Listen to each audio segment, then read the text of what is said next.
We believe in the model that people embrace today with PlayStation 3 and continue to demand. Just heard you there. When a gamer buys a PS4 disc, they have the rights to use that copy of the game. They can trade in the game at retail, sell it to another person, lend it to a friend, or keep it forever.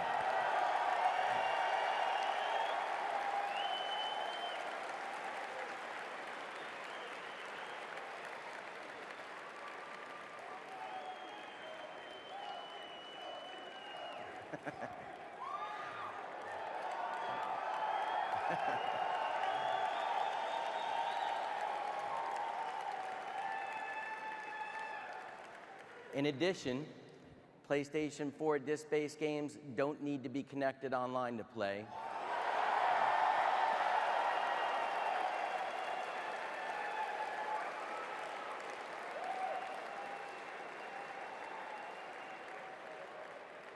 Or for any type of authentication. If you enjoy playing single-player games offline, PS4 won't require you to check in online periodically.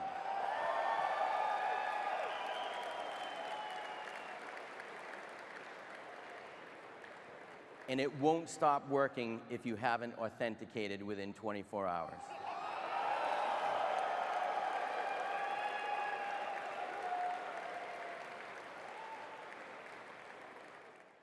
We believe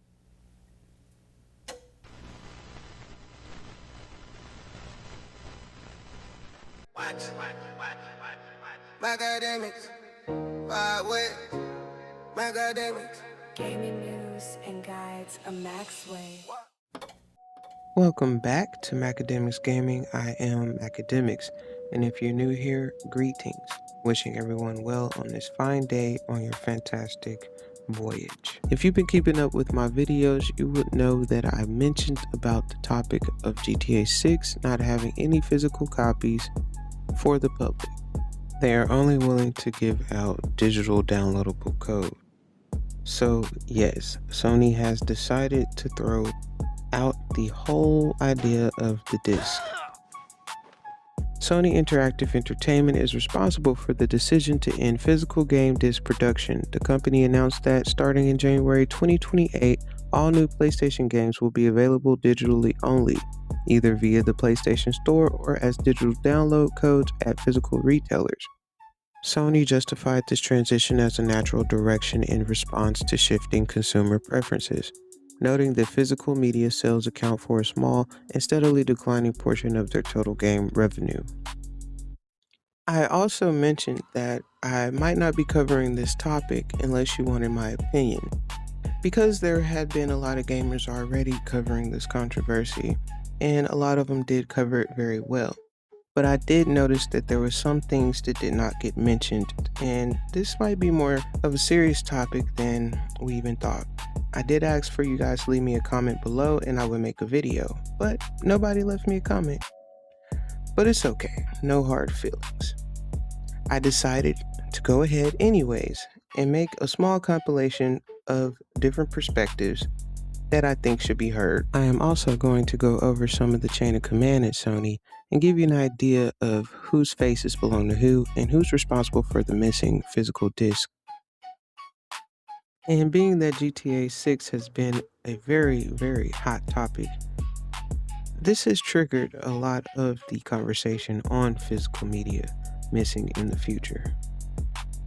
But let's get into the beginning of the video and discuss that a little bit. I don't know if you do know or may not know, but that was the Sony E3 2013 press conference with Jack Tretton. Now, Jack Tretton has definitely been a great representation during that time. He started with Sony in 1995. I'm going to give you a little bit more information on him and his departure. While neither Tretton nor Sony specified a singular event that triggered the decision, several factors defined his departure. One was end of a contract cycle. His existing employment agreement came to an end. Both parties collectively decided it was the right time to transition. And two, leaving at the peak. Tretton noted that he wanted to leave while the PlayStation brand was in a position of maximum strength. He had just completed the highly successful North American launch of the PlayStation 4, which broke industry sales records. And last, pursuing the next chapter. After 19 years of helping build the brand from its very first console in 1995, Tredin expressed that he was simply ready to pursue the next chapter of his career. Following his departure, he transitioned into advisory roles for tech startups and digital media firms. And here are some of the distinguishing factors from Jack Tredin's successor, Sean Layden, who was also the former president and CEO of Sony. So, Tredin's key contributions, which distinguished his leadership from that of his successor, Sean Layden, was gamer-centric showmanship. Tredin was renowned for his charismatic and often provocative E3 presentations, directly addressing the PlayStation Nation with a Reddit discussion that fans remember as more conversational compared to Layden's strictly corporate business tone. And third-party exclusivity and partnerships. He actively courted third-party developers, frequently taking the stage to secure major marketing deals and exclusive content for franchises like Call of Duty and Destiny during the PS3 and PS4 eras. With a tough love strategy, Tredin famously weathered the initial backlash of the notoriously expensive $599 PS3 launch price, but also steered Sony through that console's redemption arc to ensure they entered the PS4 generation with an aggressive pricing and marketing strategy to outsell the Xbox One. Now let's discuss the era of Sean Layden. PlayStation fans generally view former Sony Interactive Entertainment executive Sean Layden as a beloved and visionary leader, often reflecting fondly on his tenure, while some criticize his earlier push for game price increases. His overall legacy remains highly regarded though. And this was the golden era. He had strong exclusives. Fans highly valued his commitment to blockbuster narrative-driven single-player titles like God of War, Spider-Man, and Ghost of Tsushima. Also iconic E3 presentations. He is fondly remembered for his engaging stage presence and for revitalizing PlayStation's E3 showcases with highly anticipated announcements. And PlayStation Productions. He spearheaded the creation of the film and television division to adapt Sony's gaming IPs. He's also known for being an outspoken industry veteran. Since leaving PlayStation in 2019, Layden has earned continued respect for speaking candidly about the industry's direction, like him being a physical media advocate. He has expressed disagreement with the pivot away from physical disc, resonating with traditional gamers who champion game ownership. And mentioning consolidation and exclusivity, he remains a staunch defender of hardware platform identifiers, arguing that strong exclusives give systems like PlayStation their unique soul. He has not been afraid to criticize competitors. He has garnered support for PlayStation, been faithful, outspoken, and uses a no-nonsense commentary regarding industry rivals and evolving business strategies. Now, to save some time, I'm only going to briefly mention the successors of Sean Layden, so we can get more into the topic of the president and CEO of Sony Computer Entertainment globally right now, and get to the compilation. Now, that would be Hideki Nishino. Hideki Nishino was not the immediate successor to Sean Layden. Sean Layden stepped down as the head of SIE Worldwide Studios in 2019. And his studio leadership responsibilities were directly taken over by Herman Hulst, who became CEO of the Studio Business Group. Hideki Nishino stepped into a top leadership role years later as part of a restructuring after Jim Ryan retired. Nishino currently serves as the president and CEO of Sony Interactive Entertainment. And this is Hideki Nishino. Having taken full leadership of the PlayStation brand on April 1st, 2025, he initially shared dual CEO duties with Herman Hulst, who now leads the Studio Business Group and reports to Nishino. Unlike more public-facing predecessors like Sean Layden, and of course Jack Tredin, Nishino has historically operated quietly behind the scenes. However, his recent executive decisions and strategies have drawn significant attention and mixed reactions from the PlayStation community. Some of those mixed feelings come from the live service recommitment. Nishino has faced public backlash for aggressively reaffirming Sony's commitment to live service games. Fans have criticized the timing of these statements, which coincided with major multiplayer setbacks like the collapse of Concord and high-profile industry layoffs. Now that brings us to the digital shift. He has overseen a highly controversial corporate pivot toward a true digital platform business, highlighted by Sony's announcement to completely phase out physical disc manufacturing for new games. This has alienated traditional players who favor game preservation and physical ownership. Now, after assessing all of that information with me, I hope that I was helpful with any misunderstandings, if any, about how the chain of command has changed over the years at Sony, and who is now maybe more responsible for the current transition at Sony Entertainment behind the digital shift. It's also why I showed you the 2013 Sony E3 conference at the beginning, because I know that this clip has been being used in comparison to show how Sony used to be with us and what they offered to us versus what that looks like today.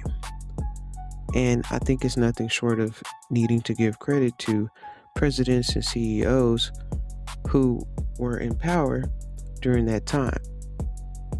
That being of Jack Tretton and his successor, Sean Layden, and anyone who also clearly cared and believed in upholding physical media. That's how we were able to do things like trading games at retail, or just selling it to another person, or lending it to our friend, or keeping it forever because we could. My opinion ultimately is that no matter what the stats and analytics show up at these companies about what we prefer to purchase or not, whether it be Sony or any other company, I just feel like it should be our consumer right to choose. We should just be able to have the option, whether we want physical media or if we want digital. And that is my opinion.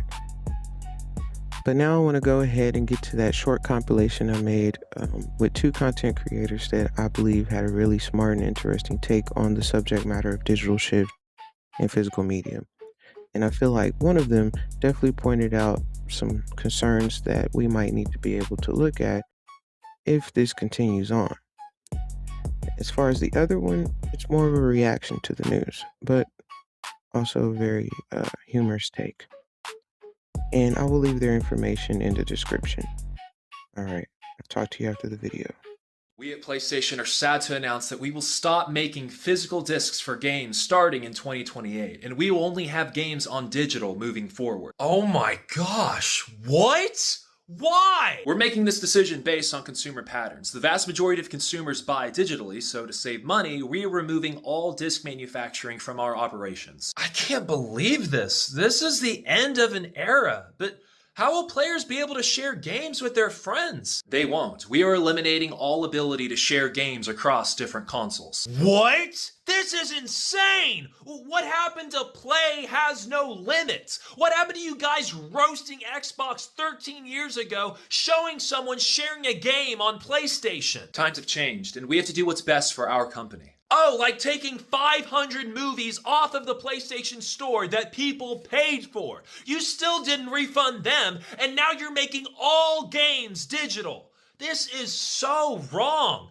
After this move, I'm genuinely scared for the future of gaming. Mistakes were meant to be made. I hope you know that. It's what gives you the proof you were looking for, and the wisdom to never do it again. I know I say this all the time, but one of life's many blessings that we ignore is the fact that we get to learn from the mistakes of the people that came before us. But soon, we won't have that same luxury. A book that came out in 2006 references Tik Tok. TikTok didn't come out till 2016. That's a 10-year difference. But how did they do it? How did they change the wording in a book that was already printed? They didn't. They changed the digital version.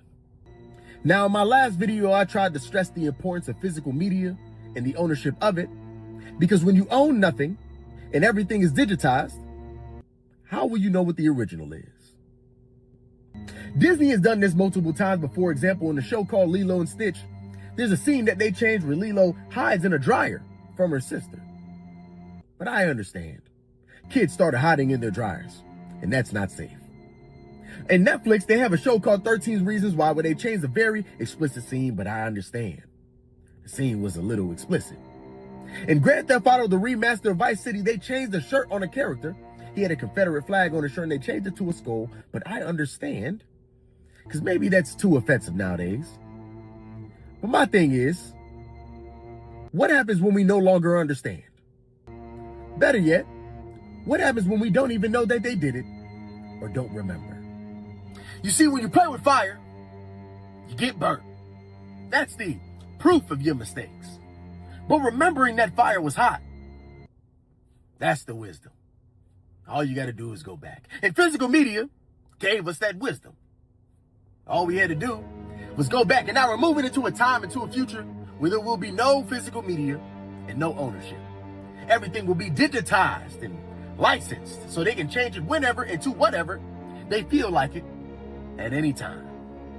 That creates a society of people that need to see, play, view, and consume everything as soon as it comes out and fear that it won't be the same the next time they go around to check for it. In a society with no patience, no archive, no proof, and no shared memory will always be the easiest to manipulate, because they have no choice but to trust the version that is given to them. In the meantime, I hope you have a wonderful day. All right, y'all, we are at the end of the video. I appreciate everybody who had a long enough attention span to come along with me. And this was not for fear-mongering, just for information and giving you a chance to consider some things, although we do not know. So let's go ahead and wrap it up. I will be seeing you guys the next time around. See you next time, man. Mackademik Gaming.